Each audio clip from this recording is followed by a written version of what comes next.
Eder. Mech. Pallister. Approfondiamo meglio il discorso del citofono. Ieri molti mi hanno segnalato che poteva essere il simbolo del nome del produttore, ovvero Hurmet.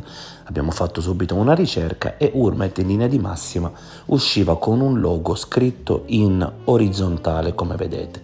Ma dopo accurate ricerche siamo riusciti a trovare un segno sul citofono simile a quello riscontrato nel citofono di Liliana Resinovic e Sebastiano Visintin.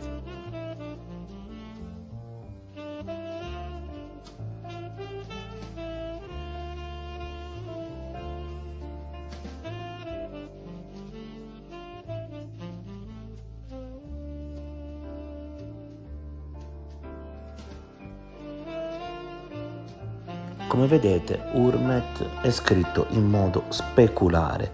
Questo risolve il mistero della scritta sul citofono? No, secondo me la infittisce, perché se noi andiamo a riguardare bene il citofono della coppia Visintin-Resinovic, vediamo che in questo caso le scritte sembrano cancellate ad arte, oppure sembra ricalcata solo una parte del marchio del citofono, in modo da creare proprio questa parola. Una ulteriore prova del fatto che la sigla sia ricalcata potrebbe consistere in quella che noi leggiamo come A di Ametur, che in realtà dovrebbe essere una R, se confrontate con l'ultima R sembra effettivamente differire. Ovviamente di base le due lettere devono essere uguali, se differisce questo si spiega solo nel senso che chi ha ricalcato ha tenuto a far sì che la prima R diventasse una A.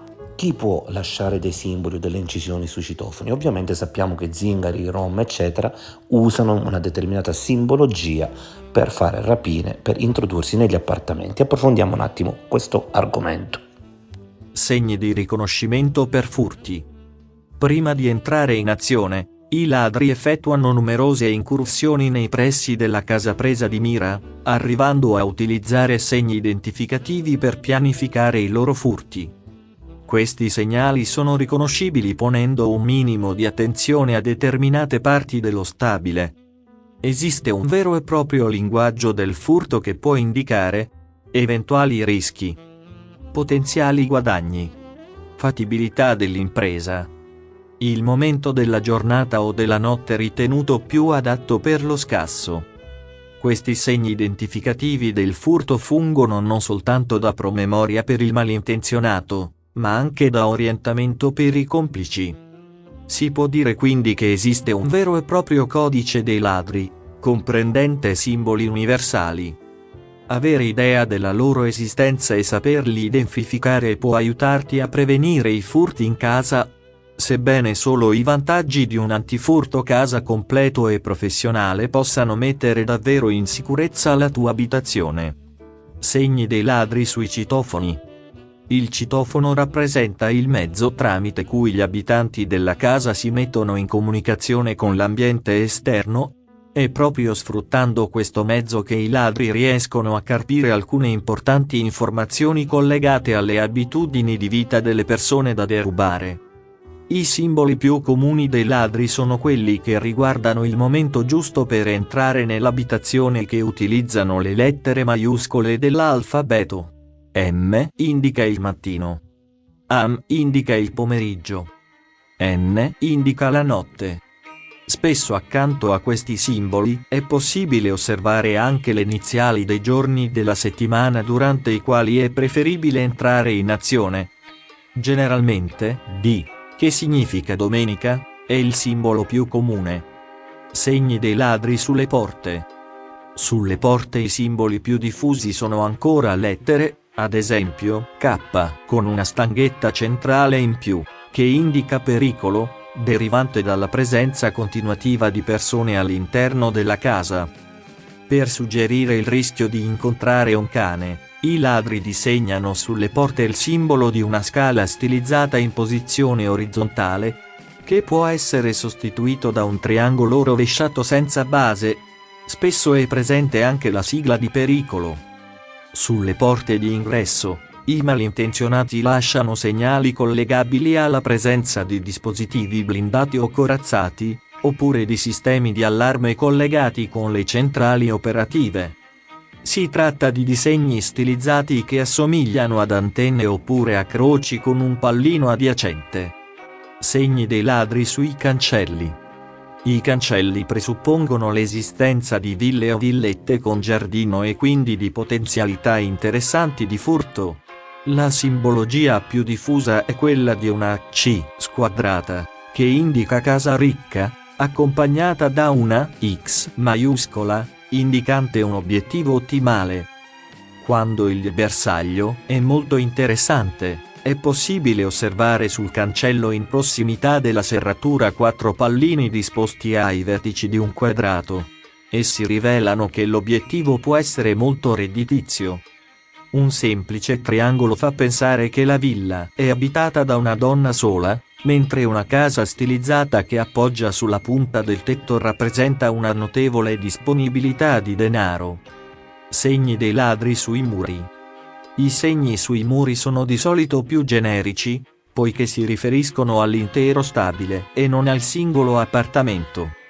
Essi prevedono immagini geometriche stilizzate riguardanti un rombo, che si collega alla presenza di numerosi alloggi disabitati, oppure un cerchio con un triangolo adiacente, che indica lo scarso interesse dell'immobile, mentre l'incisione che rappresenta un cerchio da solo avverte i ladri di desistere dal tentativo di penetrare all'interno. Un cerchio che circoscrive una X sconsiglia qualsiasi intervento. Se sul muro sono visibili 2 stanghette verticali con al centro un angolo acuto, il segnale indicato è quello di ambiente già preso d'assalto e quindi non più interessante. Particolare attenzione viene posta nei confronti delle incisioni a forma di pesce, che rivelano la presenza di un pubblico ufficiale e quindi sconsigliano di entrare nell'abitazione. Segni sulla porta di casa, e ora cosa faccio?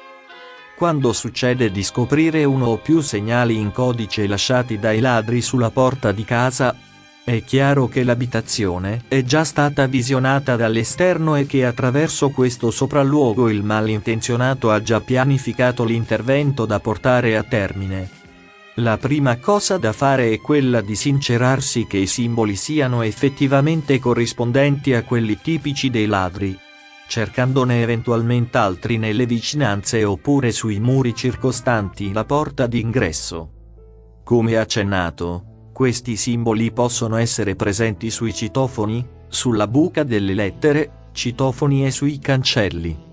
È sempre utile confrontarsi con i vicini di casa per controllare se i segni sono stati lasciati anche in zone limitrofe. Dopo aver acquisito la certezza che i malintenzionati stanno progettando un furto ai propri danni, è consigliabile correre ai ripari, visionando le migliori proposte dei sistemi antifurto. Esiste una vasta gamma di prodotti di ultima generazione progettati per offrire una protezione completa, efficace e duratura agli immobili. Scegliere l'antifurto casa più adatto alle proprie esigenze vuol dire prima di tutto conoscere i punti più vulnerabili della propria abitazione. Securitalia offre la possibilità di soluzioni antifurto personalizzate e un'analisi del rischio gratuita che permette di valutare le migliori soluzioni grazie a professionalità ed esperienza. Può essere utile anche fotografare i simboli e recarsi nella più vicina stazione di carabinieri o polizia, per mostrare loro l'iconografia presente sulla propria abitazione. Mettendo a verbale questa denuncia contro ingoti, ci si tutela verso eventuali tentativi di effrazione. Le forze dell'ordine possono fornire un valido aiuto nell'interpretazione della simbologia, poiché, grazie alla loro esperienza, conoscono approfonditamente i codici comportamentali dei vari gruppi di scassinatori. Per vivere senza preoccupazioni è comunque opportuno mettere in sicurezza porte e finestre, che sono le vie d'accesso preferenziali dei ladri. Come agiscono i ladri di appartamento e come difendersi? Arrivare a scassinare un appartamento presuppone un insieme di operazioni che possono essere effettuate da un ladro solo oppure da una coppia.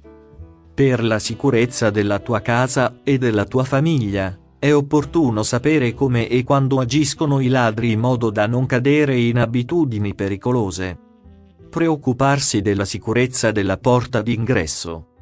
Il primo approccio da parte del malintenzionato è quello di trovare il punto debole dell'abitazione, cioè quello più facilmente superabile.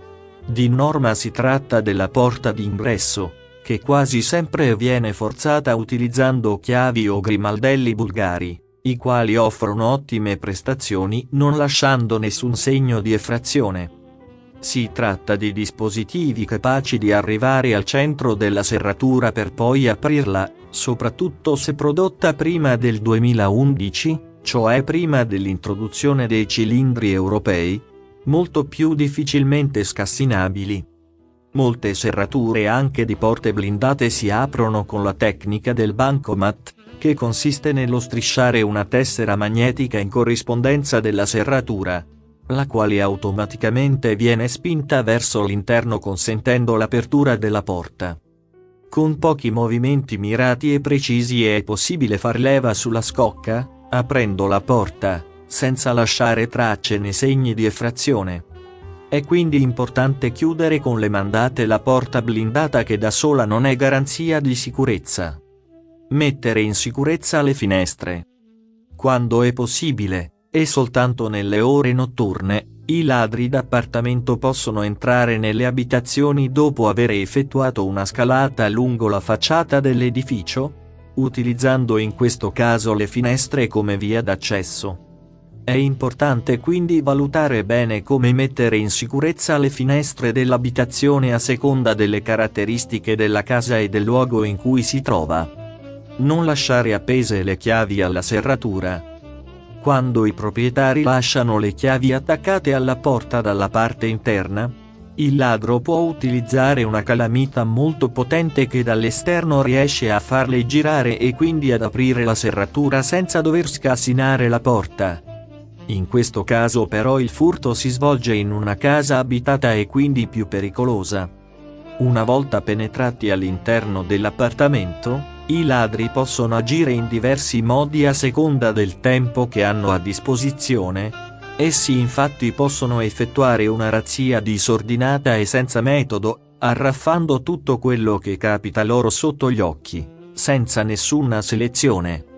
Alternativamente, i ladri possono andare alla ricerca degli oggetti più preziosi mettendo a soqquadro l'abitazione e cercando in ogni angolo.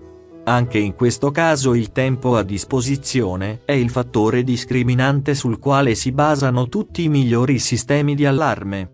Scopri come funziona Securitalia Protezione 24 Casa e perché è il tuo migliore alleato nel prevenire le intrusioni in casa. Qui invece sembra che qualcuno abbia agito ad arte nel periodo della scomparsa di Liliana per far sì che il marchio del citofono si trasformasse in una parola ben precisa: Ametur.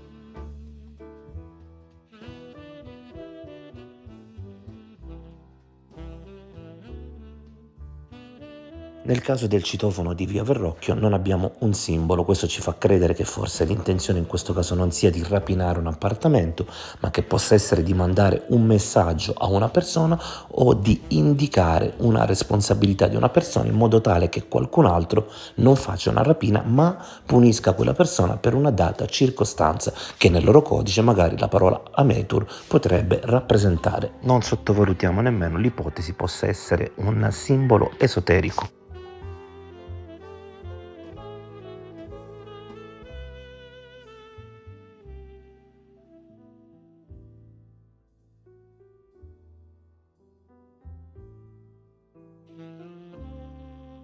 Ehi, non dimenticare di iscriverti a questo canale.